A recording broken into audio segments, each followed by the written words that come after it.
Good afternoon. Phil Lindemann with your news from Avalanche Physical Therapy on Krystal 93. The past 2 weekends were nearly identical on the I-70 Mountain Corridor, and both were slower than the start of last summer. This weekend, roughly 116,000 cars traveled I-70 through Summit Friday through Sunday. That's just 1,000 more cars than last weekend.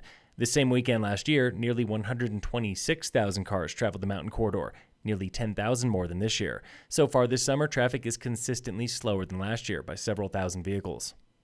61-year-old Greg Bachman, math teacher at Snowy Peaks High School, was killed in a cycling accident Friday. Multiple agencies confirm Bachman was struck and killed by a pickup truck near Emporia, Kansas. He was there for a cycling race. Students, friends, and family are mourning the loss, including Margaret on GoFundMe, writing, "Greg's knowledge was a gift. I enjoyed the wisdom he shared with me." Adriana writes, "Greg was such a selfless person, always helping the youth and Summit community." Snowy Peaks principal Jim Smith says, "Our hearts are broken. Greg was a revered member of the Yeti family. He will forever be missed." In just one day, the GoFundMe campaign has raised $5,000, supporting Bachman's wife, Krystal Miller, principal at Summit Cove Elementary. Ballots are in the mail today for the June 28th primary.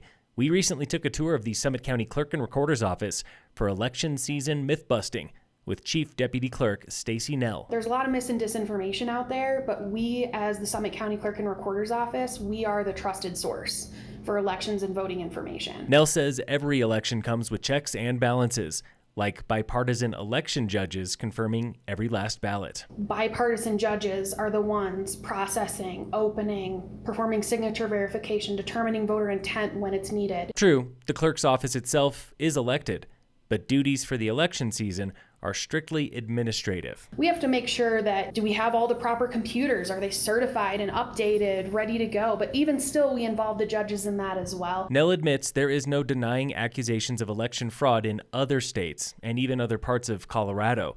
She can only speak to the process here locally. We've been voting by mail permanently in Summit County since 2013, and our systems are set up to handle these types of situations. Primary ballots are due June 28th through mail or in person at local town halls. Summit has 2 contested positions, both for Democratic candidates. Lisa Urich challenging incumbent assessor Frank Selico, and sitting clerk Kathy Neal challenging incumbent treasurer Ryan Scholl.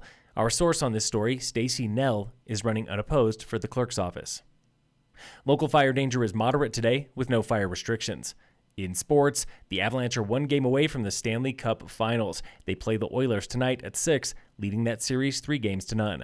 Walmart heir Rob Walton could soon be owner of the Denver Broncos. Forbes reports Walton is offering $4.5 million for the Broncos. That's the biggest sports franchise purchase in history. And in local sports, brought to you by Red Mountain Autos at their new location on Airport Road. The Forest Service is reminding e-bikers where they can and cannot go in Summit. E-bikes, you are allowed on all motorized trails, plus the Summit County Rec Path, trails at Copper Mountain, and the Frisco Peninsula trails. You are not allowed on most Forest Service single track and most Town of Breck trails. Phil Lindemann with your news from Avalanche Physical Therapy on Krystal 93.